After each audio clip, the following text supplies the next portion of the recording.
Good morning, everybody, and welcome to Coffee and Football, presented by John Donovan and Longhorn Wealth Management Group. I'm your host, Blake Monroe, where I'm joined each and every morning by Bobby Burton and Jerry Hamilton. Tell us where you're checking in from, guys. Get your questions in, obviously. Let us know what you're drinking. We love to see all of that. And I think we need to start with a little draft talk. An epic draft for the Longhorns, 11 taken, the second most out of all schools, just right behind Michigan.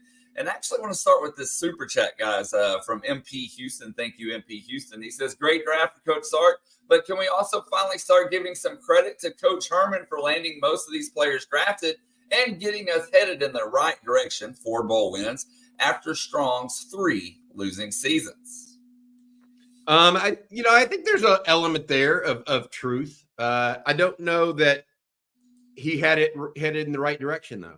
Because I'm going to tell you, I don't know how many of these guys would still be in Austin under his watch, because he was he had an issue with holding on to the guys that were good at times. And I'm not trying to be rude or anything, but he had real issues.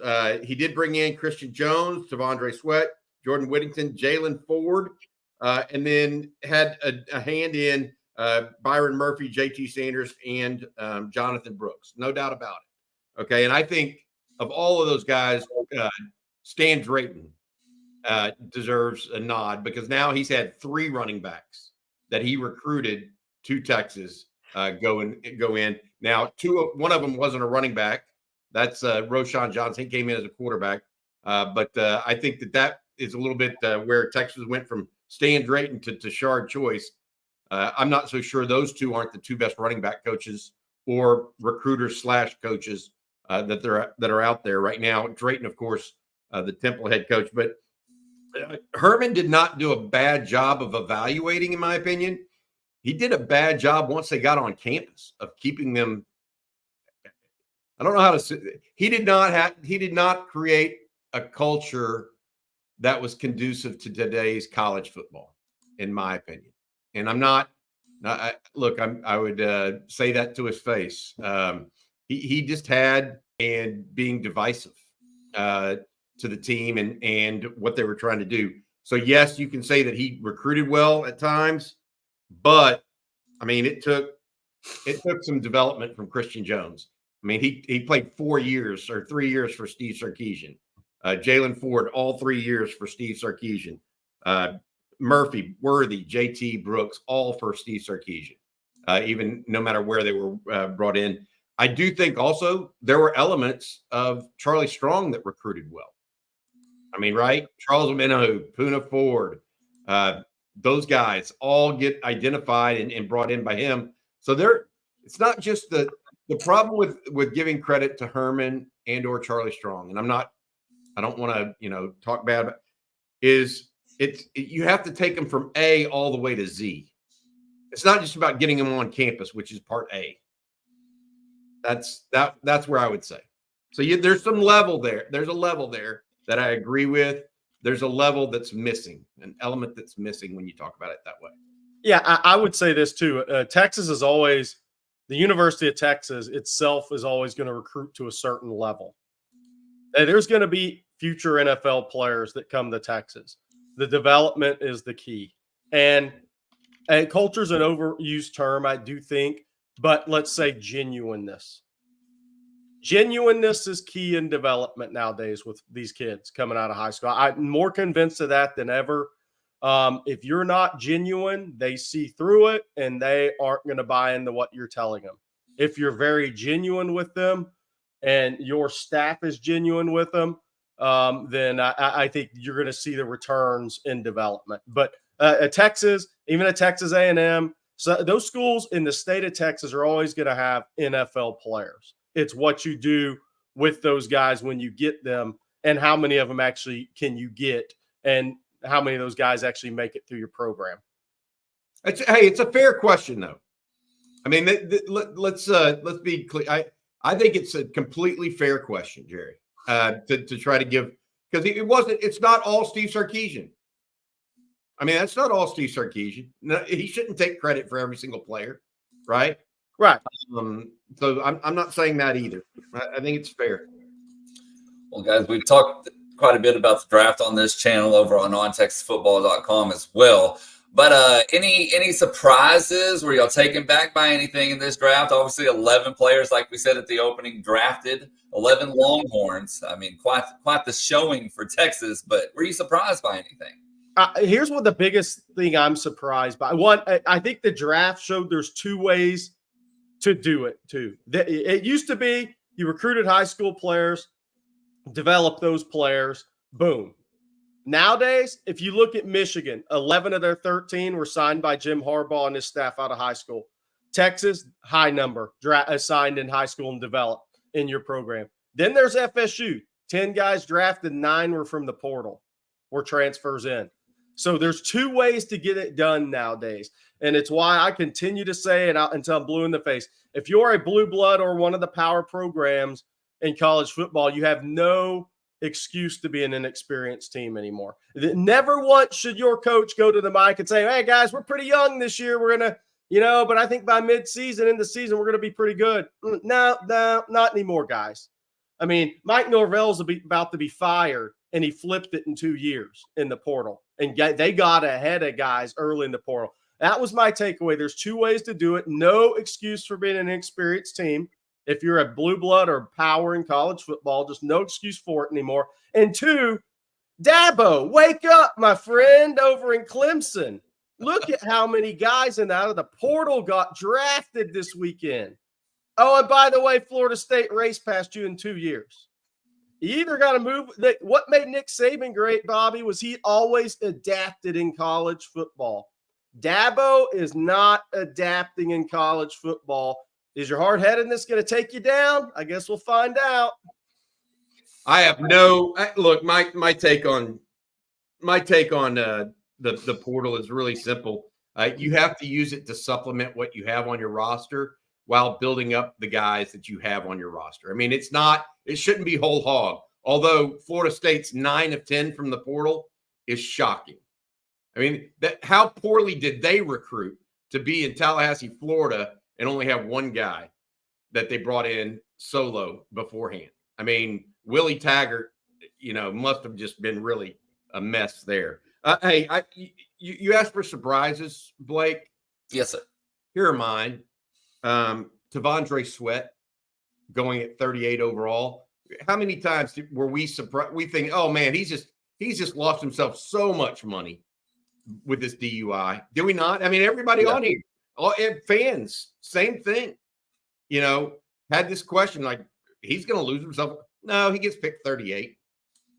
And what that tells me is the NFL, that while they don't care, I shouldn't say they don't care about those sorts of things. The reality of it is they look for outliers and freaky kind of athletes. They look for a 4.2 140 from Xavier Worthy, so he gets traded up for in the first round. They look for a guy that's 370 pounds like T'Vondre Sweat and still moves well. That's what they're looking for. And so I shouldn't have been surprised when I heard his name called, but I think I definitely was. And I think it's also, it only takes one to get you drafted. Yes. He was off some boards. I mean, it was reported. I mean, like some people had maybe the weight and that was probably more of it is when you have a lot of money, what are you going to do? If you're not going to get in shape for the combine and for your pro day, what are you going to do when you have millions of dollars? And I think I hope Sweat's motivated to prove a lot of that wrong, or he better be. But it only takes one to get you drafted. But I'm interested to see his motivation because there were concerns out there from other teams. Hey, I want to say this too. The other surprise I had, and it's not so much a surprise, but Jerry, you and I talked about this last night. It's how Texas got to 11. Yeah. Okay. The variety. We called it a surrounding the draft pick, basically. How many different ways did guys get to the NFL draft from Texas? There's one guy in the class of 2018. That's Christian Jones, sixth-year guy. Then you had 2 fifth-year guys in T'Vondre Sweat and Jordan Whittington. Okay, developmental guys. Sweat in particular came in the class of 2019. Jalen Ford, class of 2020. The 2021 class had Murphy, Worthy, JT, and Jonathan Brooks. Okay, that's 4. They were all just 3-year players. So you had somebody that was a 6th-year player, you had 2 5th-year players, and then you had 4 3-year players. Okay. Then on top of that, you had 3 guys come out of the transfer portal. And guess what? All 3 of those guys in the transfer portal came in at different year slots. I mean, Keelan Robinson came in the very first year for Steve Sarkisian. Ryan Watts came in the next year. And then last year, Adonai Mitchell came in. So what we talk about and the thoroughness of what Sark has done from a recruiting perspective holds true here. That's how Texas got to 11.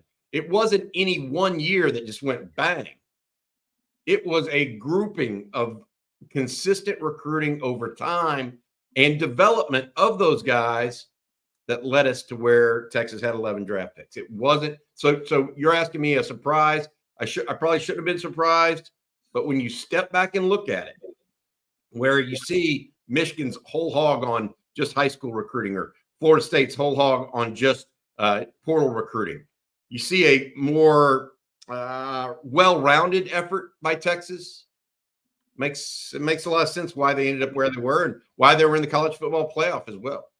I think another thing from the draft to moving forward that's going to be a trend is but due to NIL, the blue bloods, your power schools are going to dominate the NFL draft because the FCS G5 standout players that maybe were late coming to football or, just this maybe that 1 or 2 guys that get missed in the evaluation process, multi-sport athlete focusing on football now, those guys are going to portal up. The days of having 3, 4 FCS G5 guys in the first round, I don't see it anymore. I just don't see it. Or more, Jerry. I look back 10 years ago and I think there were 6. Yeah. It's not happening. I mean, this year there was just 1 non-Power 5, now Power 4 program that had an NFL draft pick. And now I don't include Oregon State because they actually were in the Power 4 last year or Power 5 last year. Right. But you look at it, 31 of 32 NFL first round picks were in the power conferences. That's unheard of. And it's what we're pretty much in. I call it baseball. I call it minor league baseball. The Major League Baseball is what college football is now, especially when there's 2 super conferences in a few years. It's, your FCS is your A ball and your G5 is your AA. Who somebody's getting called up to the majors. A lot of the best players are going to get called up to the majors, meaning they're going to get recruited to the portal, and NIL is going to pull them to the major schools. We're pretty much college football is pretty much becoming a baseball model in a way. It's that you have the minor leagues, and those guys are going to evaluate some guys, the late developers, maybe a kid that even while there's not an SAT, ACT requirement right now, that they still academically had some stuff they had to work on. And those guys are the guys that go into those levels and kick a lot of butt, they're going to go straight to the Power 5s, to your power universities in college football. We're pretty much working off a MLB model at this point. Yeah. All right, guys, lots of draft questions. We'll get to those here in just a little bit. But first, before we move on, Bobby, can you tell folks out there about John Donovan and Longhorn Wealth Management Group? Yeah, absolutely. John was thrilled to see those 11 Longhorns drafted in last week's NFL draft, and he's excited for the impact that being drafted will have on the lives and financial futures of those 11 students, as well as the huge momentum boost it'll provide to UT's recruiting success going forward. John wants to help create a great impact on your financial future by applying his 30 years of financial planning experience to help you and your family maximize your wealth, minimize your taxes, and secure your own financial future. To learn how John can help create this impact for you, call the Longhorn Wealth Team, 972-707-4900, or visit www.longhornwealth.net to schedule your free 90-minute consultation with our friend John Donovan. That's longhornwealth.net. Okay, guys. And Bobby, you actually put a poll up over there on the On Texas football YouTube page. I'm trying to bring it up here. My apologies. And there we go. Okay. And so here's what you asked. Let me remove this banner here for just a second. But you wanted to know who would have the best pro career. You gave Here's the question that I put up there. And look how many, I think were 3.6 thousand. So 3,600 votes so far. So pretty good poll of what people think. Which Longhorn will have the best pro career? Running away with it right now are Byron Murphy and Xavier Worthy. They're basically 1-2. Worthy a little bit ahead, getting that Patrick Mahomes nod, I think. As he should. Yeah, then Sweat and Brooks and Mitchell. I'd love to know what y'all think in this chat as it relates to that and why. Jerry, you went. Which way did you go on this this poll? Yeah, so I would have gone Worthy just because he's got a top 3 quarterback of all time throwing him the football. So that puts you and he's with the best organization going right now, probably. So that puts him in the catbird seat, right? I mean, if he stays healthy and continues to work as hard as he has, man, does he have a good 6-8 years in front of him, right? I think Byron Murphy really has a chance to have a Pro Bowl level career in the NFL as well. A.D. Mitchell, I wonder quarterback play at Indianapolis. What can help maximize him there? Jonathan Brooks, let's just see how health wise with him, how that everything goes. Tavondre Sweat, he's either going to eat himself into trouble or stop eating himself, and he'll get closer to maximizing his ability. But the problem Sweat's got right now, he's a first and second down player. He's not a third down player. That's his issue in the NFL. You can make a lot of money and have a really good career, but you're not going to be considered one of those guys unless you're a 3-down player long term. Yeah, I'm looking at it a little bit differently. I think that here's the law I have about polls like this. They're either 100% right or 100% wrong. Yeah. There's no middle ground. So what I mean by that is it'll be Xavier Worthy or Byron Murphy, or it's going to be Tavondre Sweat or Jonathan Brooks. Somebody will get it way right, or we'll all get it way wrong. I would say that for me personally, I would probably go right now with Xavier Worthy, at least out of the gate. Yeah. At least out of the gate. My concern with Xavier is physical. Like, is he going to be? I mean, he is a thin guy to be playing pro football, and if he gets any kind of non-weight-bearing injury like an ACL, then what does that do to his overall speed and put him at? I mean, so we'll see how that comes out. I think Tavondre Sweat, if he just stays in relative shape, Jerry, even though he may be a first and second down player, may be a 10-year pro because of that. I mean, you see what I'm saying? So you're telling me which ones do I think are going to be most likely still there in 10 years? I would probably say Sweat of all those guys, just because he has the body, man. He has the body. I think all 5 of those guys are at least two contract players in the NFL. Oh, yeah. Yeah. I think all 5 of those guys. And by the way, here's the one thing about it is with all those guys, and this is really what it comes down to. It always comes down to, for me, there are very few Casey Hamptons out there, which the motor, you never questioned whether he had $0 or he had $20 million. The biggest thing for me with the guys that are this talented when they go to the NFL is the NIL world's changed it a little bit. So you get the taste of a little money in college, but you now are going to have millions. What do you do from that standpoint on? From that point on, do you go on and maximize your talent and really want to go be the greatest football player you can be?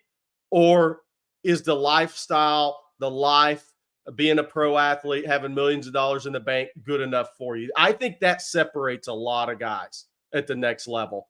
I really do. Is who handles the money, and that's not their end all be all. They want to go be the best player they can be, because some do fall by the wayside. There's just no way around it. So which of those, when we look back in 6-7 years, which of those 5 guys really ascended with millions in the bank is the question. Jonathan Brooks might be one. He would be one. I'd bet on. Very humble individual. Well, guys, let's talk about the portal here now. That's been a hot topic along with the draft, going all the way back to last week. And there's still a lot going on when it comes to the portal. Can you give us the latest there, Jerry? Yeah, so the top defensive line tackle in the portal, Dominic Williams, the TCU transfer out of Southern California, originally played at Bishop Alemany his senior year. He's at LSU today and tomorrow, and that will conclude his visit process. He will decide either Wednesday or Thursday. So we'll see which way it goes. He's been to Oklahoma. He's been to Texas. He's been to Missouri. So we'll see which way it goes. The LSU visit the next couple of days, and then we'll have a decision Wednesday or Thursday. I'm not going to handicap this one right now. Ask me again Tuesday night, and we'll see if we have a better feel for it. There we go. All right. And then high school recruiting, obviously, coaches are getting out on the road and got a little extra recruiting tool with those 11 players drafted. But what's the latest in high school ball?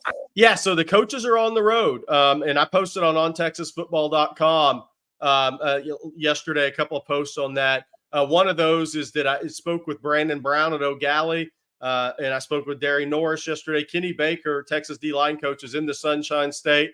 Is going by those schools today. He'll go see Myron Charles, touch base with somebody in that camp. He'll go see Myron Charles, I believe, the following day, Tuesday. Kenny Baker gets his first look in person at watching these guys work out. He's had some of these guys on campus. So we've been saying this is a big month coming up for Kenny Baker because he gets to go evaluate. There's Brandon Brown with the one-handed grab. Kenny Baker gets to go out and see these guys for the first time. He's the one coach on the Texas staff because he was in the NFL and got to Texas late. This is his true evaluation month at his position for the 25s and the 26s. So that makes it different for him versus any other coach on the Texas staff. So he gets to go see these guys, watch them work out. I think a kid like Derry Norris is going to end up rising with all college coaches, including Texas, this spring. So don't be surprised if Derry Norris doesn't become a guy that Texas really, really wants. And they tried to get him in for the spring game, but then the weather issues.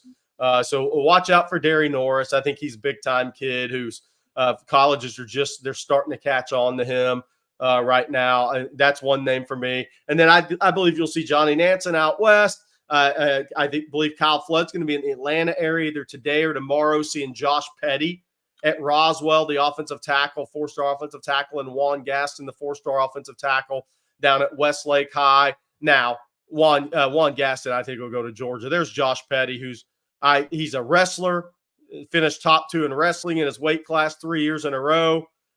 Just a really upside athlete. He plays defensive line and offensive line. He's going to be an offensive tackle.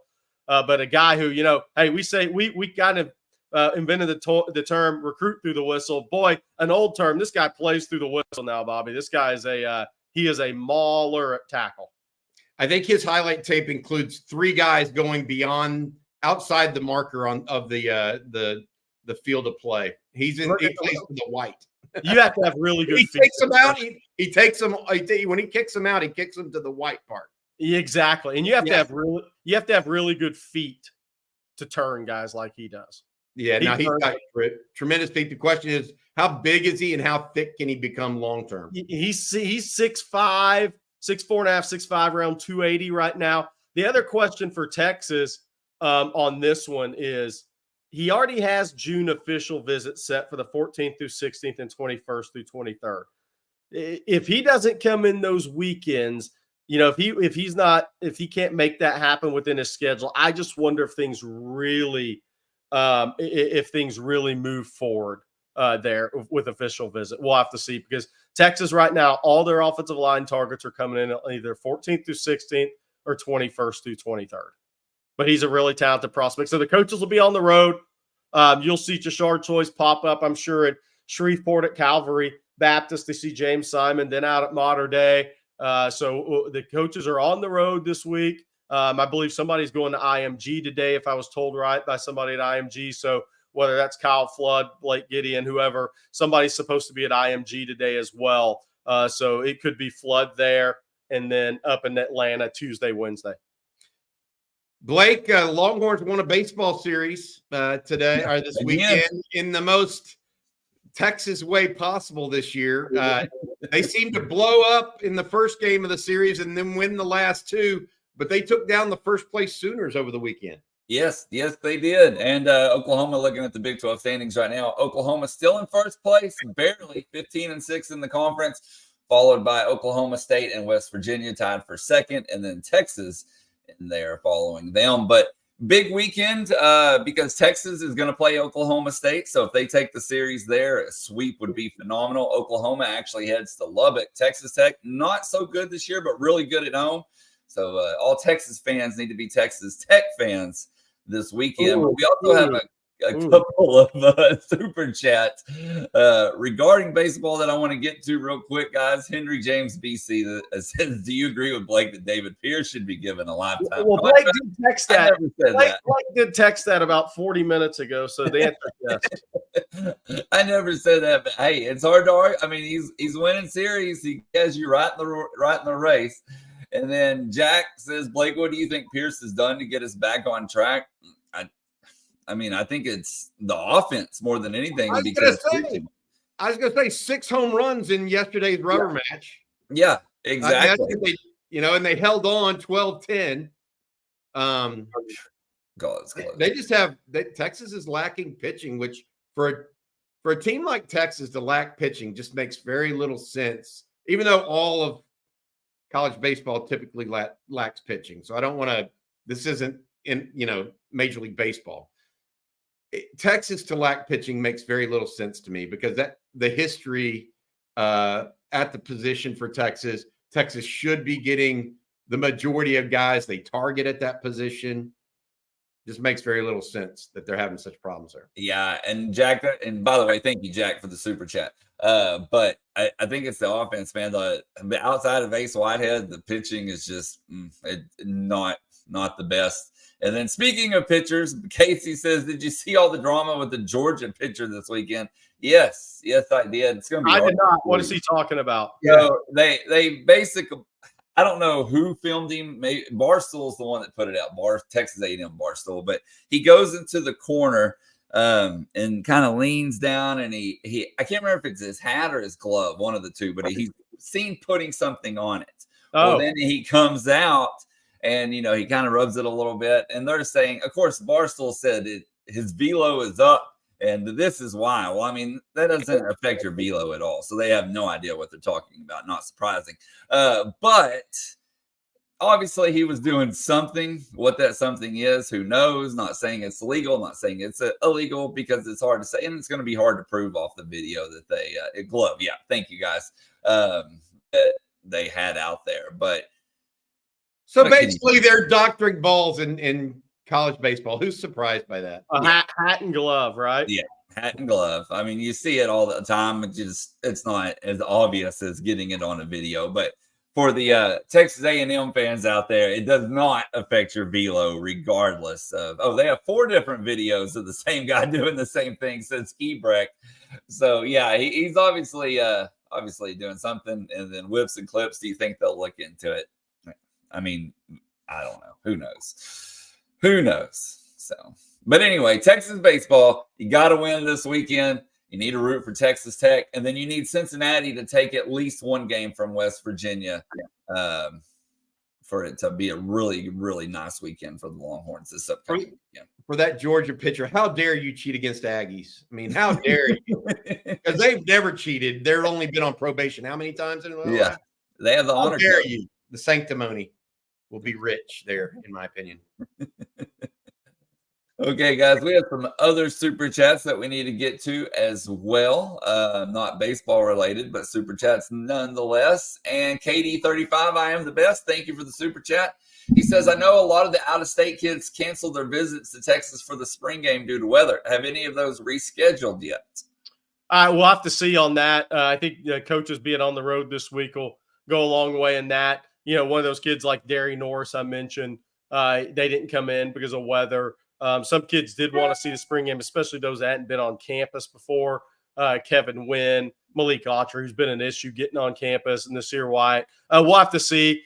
Texas ideally likes to get kids on campus once before a June official visit. They don't like the June official visit to be a kid's first visit ever in the process, with these kids deciding in July. We'll see if Texas backs off that a little bit at the D-line position. That's the question I have, because it was a late hire. You had weather with the spring game. There's a couple of different circumstances there that are out of the norm. Texas, again, generally likes these kids to come on campus once before June official visits, knowing these kids decide in July or August. They like to have the family on campus first before the official visit. Texas is going to have to adjust that a little bit on the D-line, I think, in this class. That'll be interesting to see. But I do, to answer your question, I think we'll hear about that more in the next week or two as the coaches are out visiting the kids at the schools. So, Jerry, just to be clear, the thought process here is that Texas wants to have kids on campus prior to an official visit. So they want the official visit to be at least their second visit. Yeah. And I think that's for a multitude of reasons. I think the main two reasons, though, are one, kid on campus, family on campus. Are they really a good fit together, Texas and the player? One, that's important, because why would you move forward in the process if not? Two, they just don't want to give away a free official visit to a kid that just wants to visit Texas. I mean, because kids do want to do that when you're a power program. So I think those are the two main reasons. And the number one reason, though, is unless it's a special player and there's circumstances, nothing you can do about it. They like Brandon Baker. They did this with last year. Him and his family came to the spring game. Yep, this is a good fit. We want this to move forward. Boom, official visit, battle, end up beating out Ohio State for Brandon Baker. I think that's part of the process for Steve Sarkisian that they and his staff that they really like. So, again, I think they're going to have to adjust it a little bit on the D-line in this cycle. That's the position I'm watching.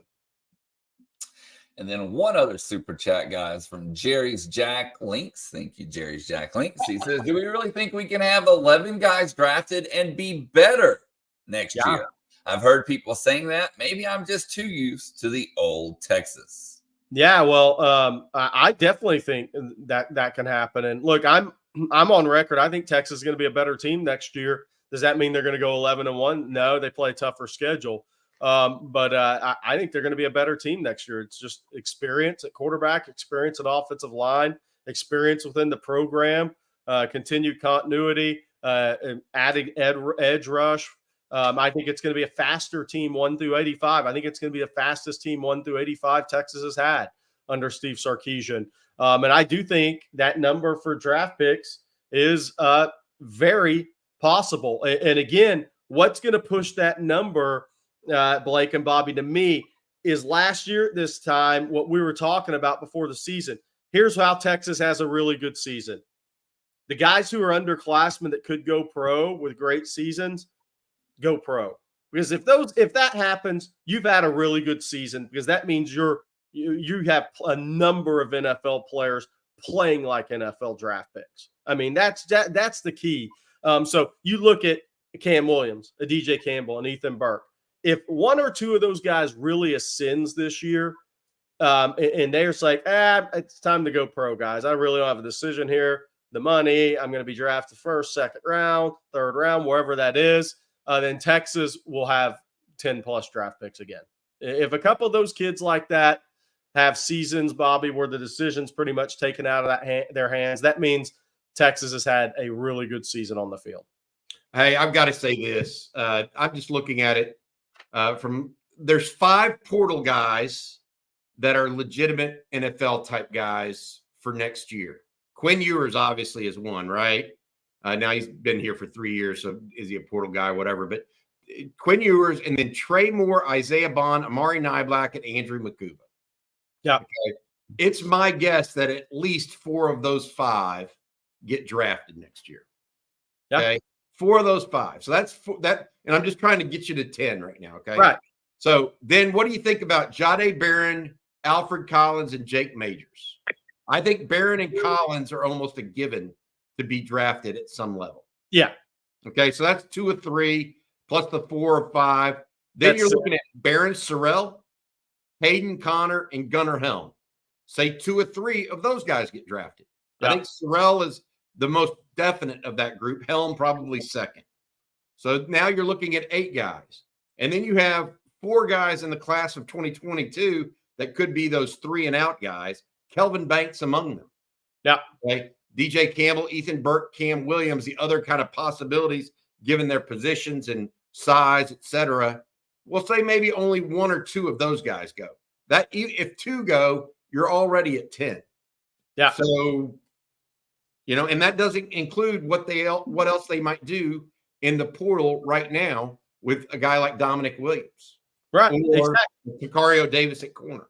So that's the numbers, Jerry. I mean, I'm just trying to line the numbers out for you, Jerry, of where that's all coming from. Yeah, absolutely. And, a lot of people, they say Jaden Blue on it, possibility. Yep. Now, here's the difference.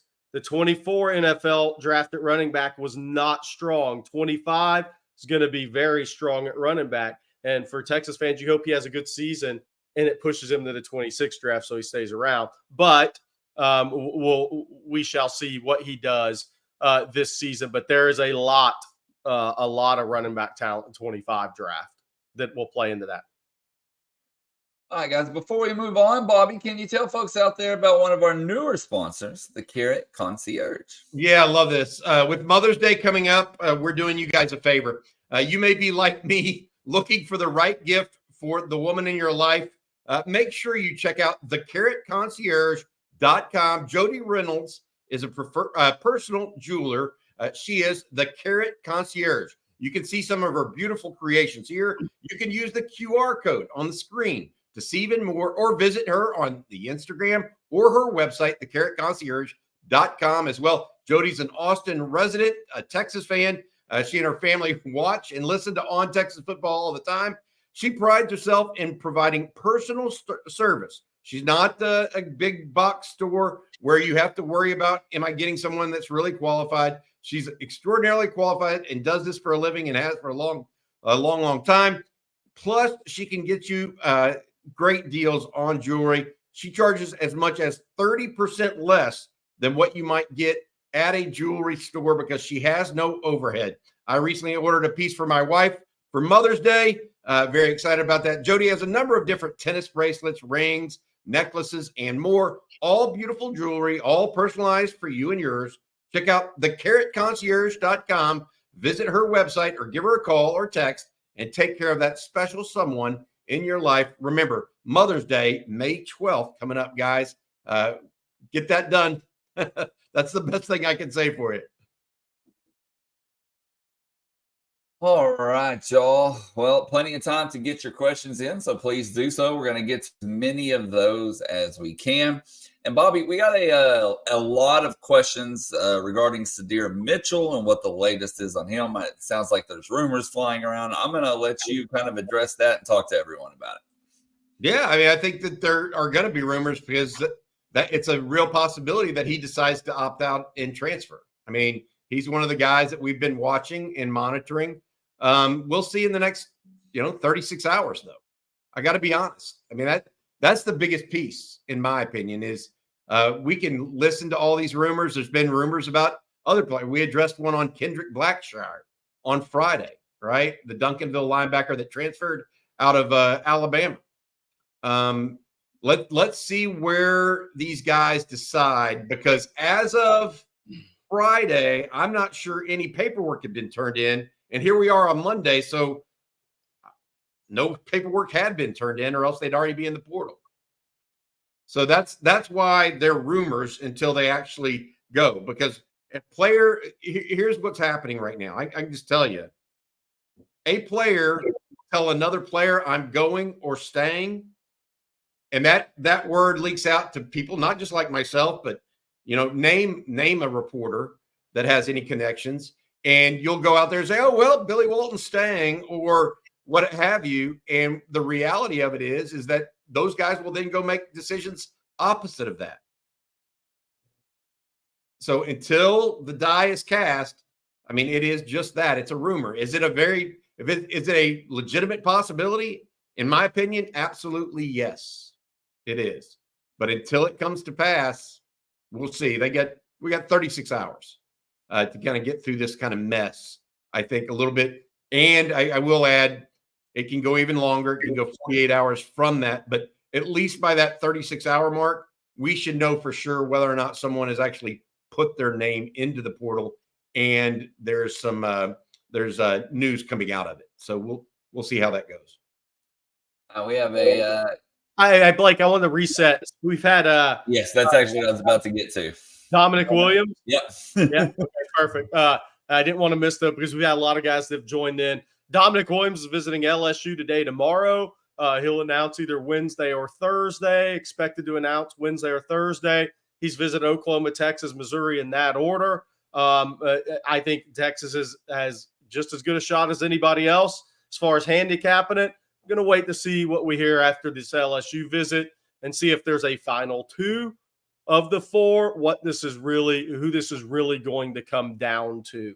Right now, I think it's Texas and OU headed into the LSU visit. Do I expect that to change? Yeah, I probably do. So we'll see what happens after Tuesday. Hey, let me ask you this on Dominic Williams. His brother, a 2027 defense lineman, I believe, just recently was offered a scholarship by OU. Do you think that has any material impact at this point, Jerry? I don't. I don't. I mean, Texas offered Toya's brother as well. So I do not think it does. I think, by the way, legit offers. Both those kids are studs, by the way, in that younger class, 27 class. So no, I don't think it'll impact Dominic Williams' decision at all. All right. And then, guys, I want to say happy birthday to James Lee. He says, today is my 42nd birthday. Thank you for spending your birthday morning with us. There you go, James.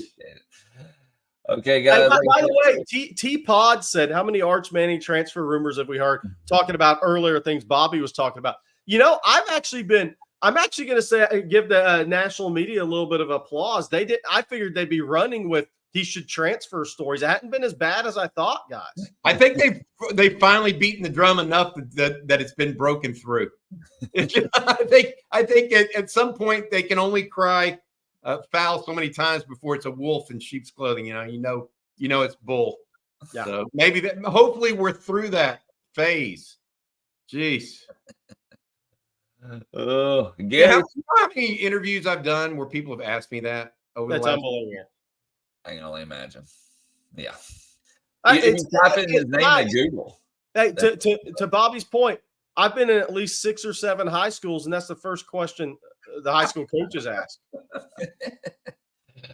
Oh, man.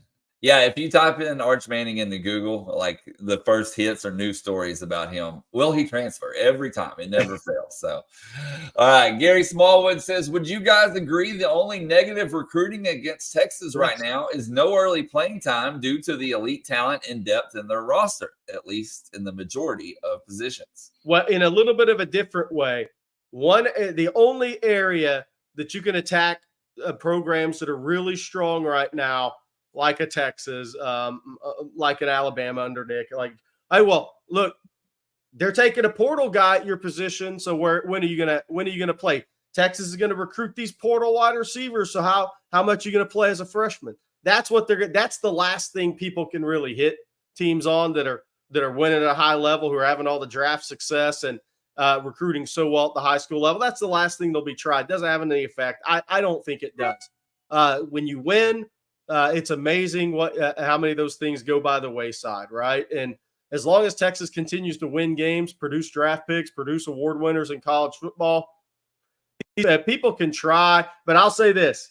One of the best recruiters ever said, I actually never negative recruit. I feel like if I have to negative recruit, then I'm not doing a good job selling my own product. And I think the best recruiters, Bobby, live by that. Oh, I think some of the best recruiters do both. They're really good at selling their own product, and then nicking without saying it negatively, right? Yeah. That's not negative if it's true, Jerry. Exactly.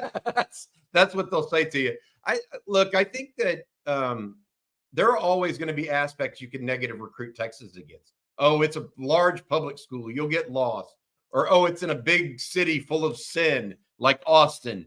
There's all kinds of stuff like that you can negatively recruit against them. The problem happens for other people when this happens is that it doesn't resonate when you're winning. None of that resonates when you're winning, and Texas is currently winning. And what's more, Jerry, you made this point earlier, and I completely agree. Texas recruits itself at some level. Now, that's only 50% of the draw, though. Otherwise, you're just going to end up with some mediocre recruiting classes or what have you. But I think that Steve Sarkisian has uniquely situated himself to be really good at recruiting at Texas. Not only is there strong NIL, but he's got strong recruiters on staff. He's got, not only did he add Tashard Choice, then he went and added Johnny Nansen, who I think is going to be terrific. I think Kenny Baker is going to be a good young recruiter. Kyle Flood's established recruiter. You look across the board, he's got guys that can do all this. Jeff Banks, kind of the ringleader in that. So I look at it from the standpoint of Texas is just uniquely situated right now to kind of take advantage of all that they can. Yes, there will be negative recruiting. There always will be, but it won't resonate. Oh, Austin's a city of sin. Okay. They just went 12-2. It didn't seem to hurt them last year. R.C. Slocum, what's called Austin, Sodom, and Gomorrah after Leonard Davis flipped, right? Yeah. But then when Mac Brown came in and won games, it doesn't matter what you say. That's right. Right. It just doesn't resonate with kids. No. Some kids maybe are looking for reasons not to go to Texas if they're 8-4 or 7-5. It's the opposite when they're 12-2. Well, speaking of resonating with kids, guys, Vivek B asked, are there any immediate recruiting dividends from such a monster draft performance? So how much does it help Texas recruiting efforts going forward? I think this stuff really helps, not with the 25 class. That's been established, right? This stuff helps with your younger kids, your 27 kids, those younger kids. I've always said this about recruiting. Your age of influence with kids is like 10 to 12 years old. If you think back how many kids began identifying with University of Texas because of Vince Young and TJ Ford. When they were 10, 12 years old and dad took them to a Willowridge game, a Madison playoff game in the Astrodome. And those guys became their idols of sorts at a young age. I saw it with Tim Tebow at Florida, covering this stuff nationally. When kids would say, yeah, I watched Tim Tebow, me and my dad, he was my guy.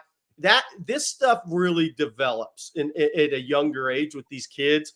So Sark, what I think this draft did, now we had Melvin Hills on the live stream last night. He watched the entire draft, okay? He was more talking about being happy for the guys he's gotten to know that were on the Texas team, right?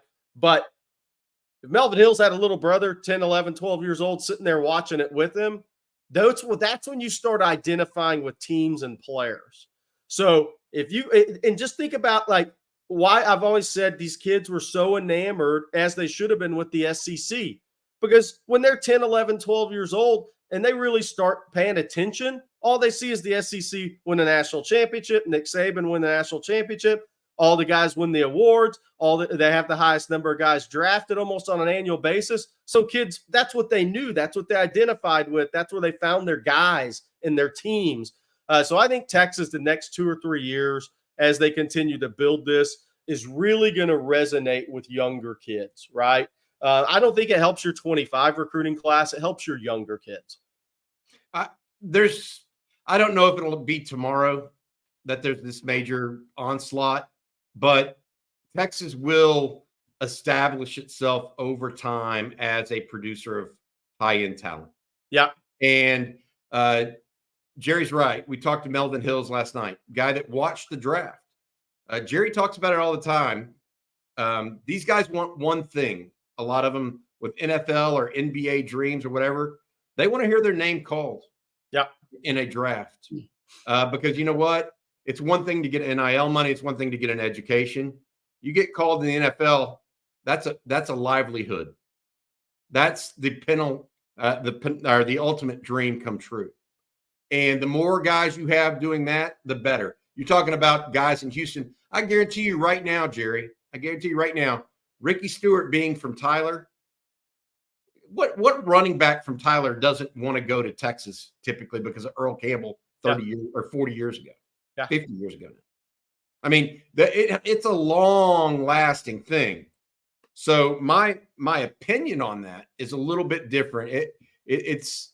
I think it weighs through decades of kind of that discussion and puts you in a position. It doesn't mean that you're necessarily going to get every single player immediately, but it's a long-lasting effect. It's part of what being Texas is too, by the way. And I want to say this kind of to illustrate our points further. If DeCorian Moore ended up at Texas, he's not going to sit there and say, I'm committing to Texas because, man, Xavier Worthy, what he did at Texas, I watched him run that 4.21 at the comma, because in his eyes, he thinks he's better. These guys are older now. They think they're better than the guys before them, and that's the competitiveness of them. But what I think you'll see one day is some kid that commits to Texas that's 10, 11, 12 years old right now and said, man, Xavier Worthy was my guy. That's when I really started paying attention to Texas. I was watching that combine with my dad. Then I went back and watched his highlight tapes. Then I started following Texas. That is kind of those things. It happened with Vince. It happened with TJ. Those are the things that happen, and they happen when these kids are a little younger. So if you have sustained success, man, you really crush it in recruiting when those kids get to be high school talents that are recruitable by you at a university. Just wait till you see what happens with Anthony Hill, with Colin Simmons, and those guys too that are already on campus. See if it has a longer lasting effect. Just wait, because I think it will. Okay, guys, before we move on, Jerry, I'm going to let you tell folks out there about one of our newer sponsors, South Point.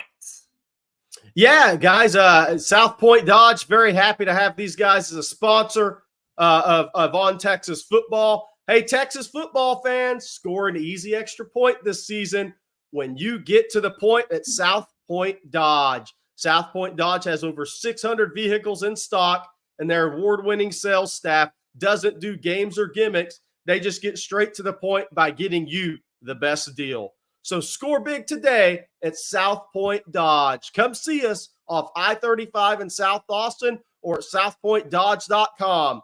Get to the point at South Point Dodge. My daughter wants one of those Jeeps. I can't do this. You know, my son's birthday's tomorrow. My daughter's coming home from college for the summer. Here we go. It's on, Jerry. You know the feeling. Yeah. Hey, Gary Smallwood, Texas softball is on fire, 42-6 on the season. Yep. Unbelievable. And still ranked number one. New polls should be out here. Well, I think the new one just came out 5 minutes ago, and I doubt there's any change from that. All right, guys, more questions here. And let's take this one from Phil. He says, Baxter, Blue, Clark, Gibson. You have to assume they all get drafted down the line, right? What about Wisner? I mean, Look, there's a absolutely perfect photo of the running back room from behind, shot from behind. I don't know if you can find that, but from 2 years ago, it's Roshan Johnson, Bijan Robinson, Jonathan Brooks, Keelan Robinson, and Jaden Blue. All five of those guys are going to be drafted. Yeah. All five of them. And, I don't know if it's a certainty. I think Baxter will definitely get drafted. I think Blue will. I think Gibson and Clark are in situations where let's see what they do with the ball in their hands in a real game before I'm ready to say they're definitely going to be in that category. I think they're headed that way. And then Wisner. I just think we talked about this. Texas has done just a nice job picking up players and running backs that fit the new age of football, and not just in the pros, but in college. We talked about this last night, Jerry, where have all the big bruising running backs gone? Where are they? Yeah. Outside of Derrick Henry, name one in the NFL that's just a big bruising. They don't exist anymore. Yeah. They look like Bijan. They look like Trey Wisner. They look like Jaden Blue a little bit. Yeah. They look like Isaiah Pacheco of the Kansas City Chiefs more and more. I think you're seeing the big jumbo athletes transition in spread high school football. I think high school staffs are putting those guys at linebacker edge positions at a younger age. Like Anthony Hill. Yeah, I think is what you're seeing. Like Elijah Barnes, who was a running back at a young age. We were talking about this last night with Rod Babers. It would be interesting. Like I covered Derrick Henry's recruitment nationally. He was going to play running back come hell or high water. That's what he was going to be. He also grew up in a little bit of a different era. You wonder if Derrick Henry was 14 years old right now, with the way the running back position is in the NFL versus the guys who go get after the quarterback. If that next Derrick Henry coming up, it has a different perception and a different thought process. I think they generally are going to. So I think it's a great topic, but I think really spread football, tempo football, especially at the high school level, those guys, those big jumbo athletes, they're playing linebacker and they're playing edge at a younger age in high school football. And that's where you're seeing the change at the running back position. Okay, and then our next question here is going to come from, if I can find it here, sorry, I lost it there. On the porch, and I know we kind of talked about this later, but this is going to lead me into something I'm about to tell y'all that just came out. He says, more next year. How many draft picks total do you see for the Longhorns? A lot. To me, Bobby said something earlier. How they finish up in the portal this spring is going to play into it, I think. Here's my opinion. I think somebody out of that, Cam Williams, DJ Campbell, Ethan Burke, at least one of those guys will end up going pro. It may be Jaden Blue. So there's 4 guys there. 1-2 of those guys are going to end up going pro. Yeah, honestly, you hope all 4 do, because if they do, that might mean you play 15 games. But I think the numbers, 1-2 of those guys end up going pro. Bobby, I think Texas is going to have at least the same number drafted and maybe 14 or 15 signed total, counting undrafted free agents. I think on the low end, I'm thinking 8 to 10. I'll just be honest. I think the guys that are for sure going to go are Quinn Ewers, Isaiah Bond, Andrew Makuba, then one of the either Trey Moore or Amari Niblack of the transfers. Then you have Barron Sorrell, Hayden Connor, and Gunnar Helm. I think Sorrell and Helm are most likely to get drafted from that group. Then you have the other guys that are seniors or super seniors, Jade Barron, Alfred Collins, Jake Majors. And then you have that 22 class that you mentioned, Jerry, beyond Kelvin Banks. Who else might get picked, whether that's DJ Campbell, Ethan Burke, Cam Williams, and or a Jaden Blue. I think 8 to 10 is the natural list. I think it could be more. I do think it could be more. It all depends on how the season goes. And if you add 2 more guys in the portal that could be in that category, then you know what? That amps your list up again. Yeah. So the reason I asked that, fellas, is these odds just came out. The current favorites to go number 1 in the 2025 NFL draft, Quinn Ewers with the second best odds there at plus 300. Also joined by Carson Beck, the quarterback from Georgia. But Shedeur Sanders has the best odds. What are your thoughts on that? I would take Carson Beck right now as my favorite. Yeah, I think so. What's interesting about that list is Riley Leonard's not on that list. I think he's going to ascend quickly at Notre Dame this season based on what I saw last year, but he's coming off the ankle injury.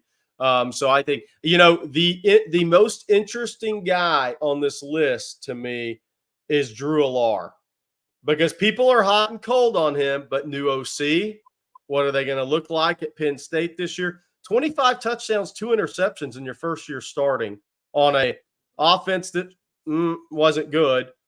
There's going to be somebody really ascend, 1 or 2 quarterbacks ascend to get into that conversation. I do think it's much more wide open than last year, and that's nothing against Carson Beck or Quinn Ewers.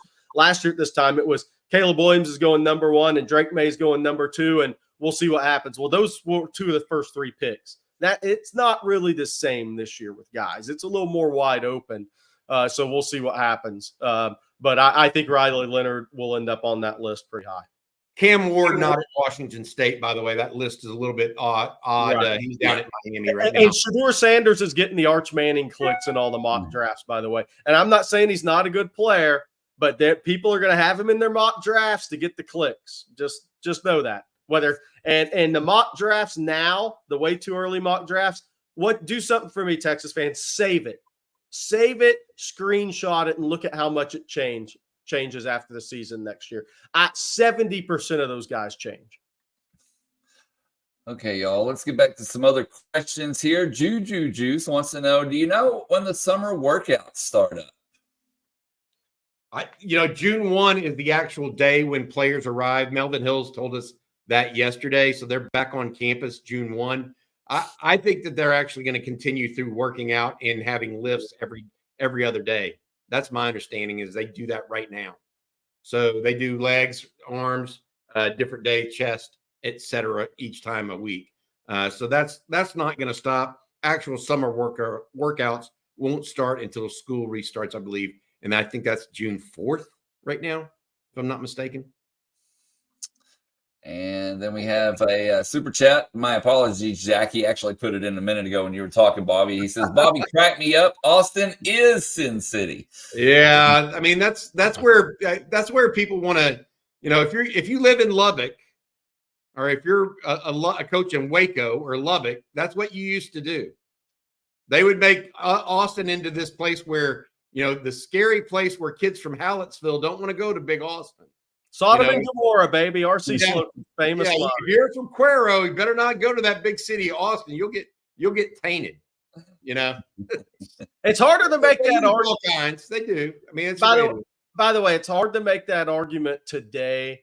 But I mean, just look at all Tesla moving to Austin. I mean, just think about all the companies in Austin that moved to Austin in the last 6 to 8, 10 years. It's really hard for people to make that argument, because what are parents? I mean, on the Port Sorrel probably could come.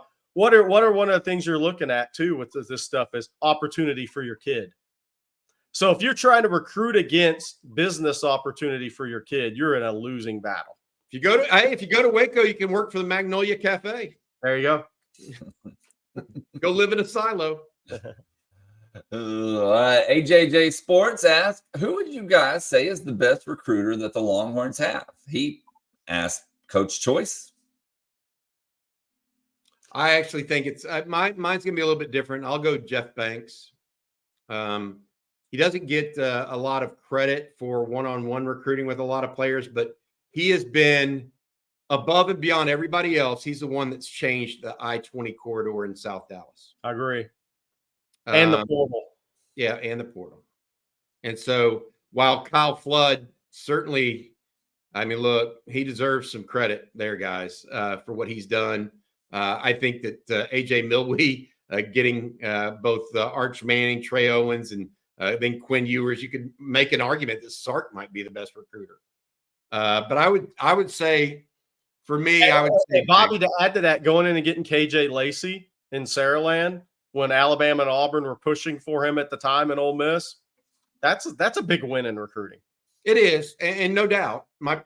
I think, though, that the way Texas has been perceived along the I-20 corridor, 100% in South Dallas, probably the biggest structural move beyond being good at recruiting quarterbacks, which Texas has not been good at for 15 years until Sark arrived, essentially. Yeah, because I think this. I want to agree with why I want to agree with Bobby on Banks is, look, the knowing the recruitments, knowing the champions of the recruitment, the old term, really having that Rolodex on these kids is still so important at the beginning of these recruitments. And so Jeff Banks opening those doors, getting all that information to position coach that's going to recruit said player. We can't talk about that enough. I think Jeff Banks is a star without being called a star in this game. Good stuff for sure. Our next question comes from Brendan, and he says, is wide receiver number 1 going to be Bond, or can Cook make the case for that title? Kind of feels like 1A and a 1B situation. What's y'all's thoughts? I don't think he's wrong here. I didn't see enough from either of them to call him a definite 1A. I think it may be more a shared duty. If anybody looked like a wide receiver 1 that Saturday, or a future wide receiver 1, it was Ryan Wingo. Yeah. And I'm not saying that Bond and Cook didn't look good because they did. But you're also talking about a high level there. I could see it be more instead of an AD Mitchell, Xavier Worthy 1-2 punch. I can definitely see a 5 or 6 man rotation this year. It's just what I can see. Pick your poison is what's going to be the choice for some guys. And Quinn's going to have to distribute better and to more people than just 1 or 2 guys next year. I do think Bond is one. I'll say that. I think he'll have the most targets on the team this year. I think he's the guy that Sark's going to be able to – that speed is going to be legit and real. And that's what makes you one is not the targets, just the number of targets you have, but what do you do to help open it up for the rest of the other guys? And I think Bond, that makes Bond is the number one guy for Texas heading into the next season. We'll see how it plays out. Hey, guys, before we move on, Bobby, can you tell folks out there about John Donovan and Longhorn Wealth Management Group one more time? Yeah, absolutely will do. John's a friend of the program. John was thrilled to see 11 Longhorns drafted in the NFL draft, and he's excited for the great impact that being drafted will have on the lives and financial futures of those 11 students, as well as the huge momentum boost it will provide to UT's recruiting success going forward. John wants to help create a great impact on your financial future by applying his 30 years of certified financial planning fiduciary standards to help you and your family maximize your wealth, minimize your taxes, and secure your own financial future. To learn how John can help create this impact for you, simply call the Longhorn Wealth Team, 972-707-4900, or visit longhornwealth.net to schedule a free 90-minute consultation with John Donovan. Again, 972-707-4900, or go to www.longhornwealth.net for a free introductory 90-minute consultation. We got time for just a couple more questions here, and we're going to start with this one from E. Kim. He says, good morning from Rockford, Illinois. Do you all see more players on NIL instead of scholarships, as the case of Bert Auburn? More, yes. I don't know if it's ever going to be rampant. No. So I could see as many as 2 or 3 a year extra to go up to 86, 87, 88. But it's not going to – it just doesn't make sense. You don't need that many players. I'm looking at it. Jared, you know, this is a random fact before we get going here this morning and lead into the week. I think it's 22 players now that have left the Longhorns in the last via the portal in the last 2 cycles. And by that, I mean December and now April. So 8 so far in this one. I think it was 14 in the previous one. I got to look back through that number. Don't hold me to it hard on that. But I was doing the fact numbers this morning. It's been quite a few. And so Texas isn't looking to hold on to guys or hold on to scholarships. If guys need to go, they're not trying to push that to where Texas has to have 88, 89, 90 guys, 5 of which aren't on scholarship. Yeah, and I would say this too. And I'm not saying anything negative. This is just college football. And I think Sark and this staff do an amazing job in recruiting. You're going to have misses. I mean, a great class for Nick Saban was 9 guys drafted out of 24. Just think about that. I mean, that's a great class. You're going to have misses too. So that factors into it as well. If you have a class of 23 guys, you're probably going to have 4 misses in that class. Then you're going to have 19 guys that stick in that program, and hopefully you get 6 or 7 pros out of it. I mean, you want to hit about that 26, 27%, 28% pro rate in a class. So there's going to be misses involved as well, to Bobby's point. And we have a super chat again from KD35. I am the best. Thank you once again, KD. He says, very curious. He might be buried currently, but what's the outlook on wide receiver Ryan Niblett? His speed is undeniable. I think that he is behind better players right now. Yeah. And he had a lot to make up, a lot of time to make up. Yes, he has speed. I'm not sure that he has that it necessarily translates all the way at wide receiver when you have to cut, by the way. So some people are cutting really well and more precisely. He doesn't necessarily cut that way. And so that's where I'm at on that. He had a good catch in the spring game, by the way. Yes, he did. Very good. That showed ability to adjust to a football, go to the ground, make a catch, get your hands under it. I think he's a solid player who, again, what gets lost nowadays because of portal is I think instant gratification is amped up even more, and development kind of at times gets forgotten. But he is a guy that he hadn't worked with a wide receiver coach coming out of high school. So the gear up was easy, the gear down, the other parts of that process, it's going to be a longer process for him. And I think I think if he continues to buy in, he'll continue to develop. Well, hey, Jerry, this is a perfect example. Silas Bolden, okay, smaller guy that Texas just took out of the portal, okay? His freshman year, true freshman year, no stats. Nothing. His second year at Oregon State, 3 catches. Yep. Okay. This is Ryan Niblett's second year at Texas. Yep. Okay. You got to wait. Some guys that are like this, it's not just instant player. His third year, he only had 23 catches. Yep. Fourth year, 54. And so I feel like if you can't expect these guys to just be immediate impact players across the board. There are some.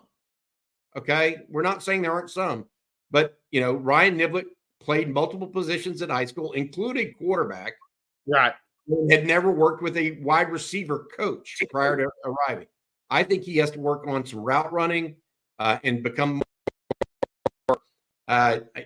When I say cuts, I mean going vertical to horizontal. So like T cuts. You know what I'm talking about, Jerry? That's where he is lacking because he rounds it off a little bit still.